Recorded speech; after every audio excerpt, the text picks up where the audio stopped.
ज्योतिष सीखने वालों, नमस्कार। आज हम एक बहुत ही दिलचस्प और कह सकते हैं काफी गहरे विषय पर बात करने जा रहे हैं। कुंडली के 12वें घर में जब बुध ग्रह बैठता है तो क्या होता है। तो चलिए एक नजर डालते हैं कि आज हम क्या क्या समझने वाले हैं। हम बुध और 12वें घर की मूल बातों से शुरू करेंगे, फिर देखेंगे कि ये हमारी जिंदगी के अलग अलग पहलुओं पर कैसे असर डालता है, और आखिर में कुछ एडवांस विश्लेषण पर भी गौर करेंगे। तो चलिए अब इस विषय की गहराई में उतरते हैं। इसे समझने के लिए सबसे पहले इसके दो सबसे जरूरी हिस्सों को जानते हैं। एक 12वां घर और दूसरा बुध ग्रह। देखिए, वैदिक ज्योतिष में 12वां घर बड़ा गहरा घर है। ये खर्चों का, विदेश यात्राओं का, एकांत का और हाँ, आध्यात्मिक मुक्ति का भी घर है। तो सोचिए, जब बुद्धि और बातचीत का ग्रह यानी बुध इस घर में आता है तो क्या होता है। तर्क और अवचेतन मन का एक बड़ा ही अनोखा मेल देखने को मिलता है। और अब जरा बुध को समझिए। ये बुद्धि का, विश्लेषण का, लिखने बोलने का और तर्क का ग्रह है। बुध की एक खास बात है, ये जिस भी ग्रह के साथ बैठता है अक्सर उसी की तरह बर्ताव करने लगता है ना दिलचस्प बात। तो सवाल ये उठता है कि जब तर्क का ग्रह यानी बुध 12वें घर के रहस्यमयी दायरे में जाता है तो असल में होता क्या है। आइए इसके सामान्य और मनोवैज्ञानिक असर को समझते हैं। तो सबसे पहली और सबसे गहरी बात जो होती है वो ये है कि इंसान का दिमाग कल्पना की दुनिया, आत्मविश्लेषण और छिपे हुए गूढ़ ज्ञान से बहुत गहराई से जुड़ जाता है। इस प्लेसमेंट वाले लोग आप देखेंगे अक्सर शांत स्वभाव के विचारक होते हैं। वो ज्यादा बोलने के बजाय अपने दिमागी काम के लिए अकेला रहना पसंद करते हैं। सोचिए कोई लेखक या रिसर्चर जो अपने काम में डूबने के लिए एकांत चाहता हो। ये इस योग का एक क्लासिक उदाहरण है। बौद्धिक स्तर पर देखें तो इनकी कल्पना शक्ति कमाल की होती है। क्या आप किसी ऐसे इंसान को जानते हैं जो हमेशा रहस्यमयी विषयों जैसे ज्योतिष, आत्मा परमात्मा या मनोविज्ञान में दिलचस्पी लेता हो? बहुत मुमकिन है कि उनकी कुंडली में बुध की यही स्थिति हो। लेकिन यहाँ एक पेंच है। ये जानना बहुत जरूरी है कि अगर बुध इस घर में पीड़ित हो, मतलब किसी अशुभ ग्रह से प्रभावित हो, तो कहानी पूरी तरह बदल सकती है। एक पीड़ित बुध ये कुछ परेशानियां ला सकता है, जैसे कि हद से ज्यादा सोचना, जिसे हम ओवर थिंकिंग कहते हैं, बेवजह की चिंता होना, कोई फैसला लेने में उलझन महसूस करना और कभी-कभी तो अपनी बात को साफ-साफ दूसरों के सामने रखने में भी दिक्कत आती है।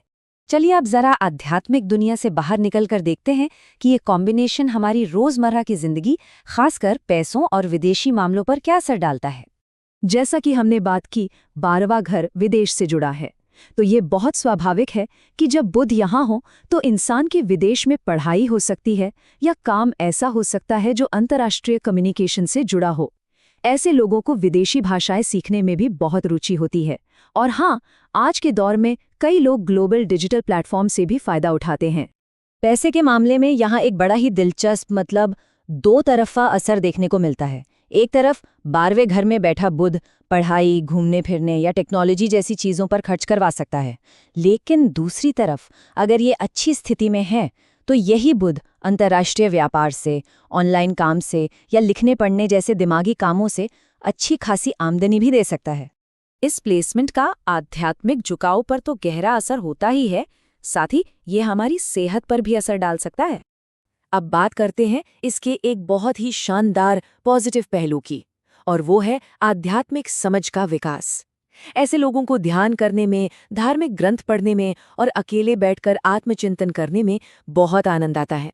वो ज्ञान सिर्फ किताबों से नहीं, बल्कि अपने अंदर की आवाज से भी पाते हैं। अब अगर बुध यहाँ पीड़ित हो तो सेहत पर भी असर आ सकता है, और क्योंकि बुध हमारे नर्वस सिस्टम और दिमाग तो कंट्रोल करता है, तो परेशानियां भी उसी से जुड़ी होती हैं, जैसे नींद ठीक से ना आना, घबराहट होना या बहुत ज़्यादा सोचने की वजह से तनाव रहना। ऐसे में ध्यान और दिमागी अनुशासन बहुत काम आते हैं। जो लोग ज्योतिष को गहराई से सीख रहे हैं उनके लिए ये सेक्शन बहुत ज़रूरी है। इसमें हम कुछ उपायों और विश्लेषण के और भी गहरे पहलुओं पर बात करेंगे।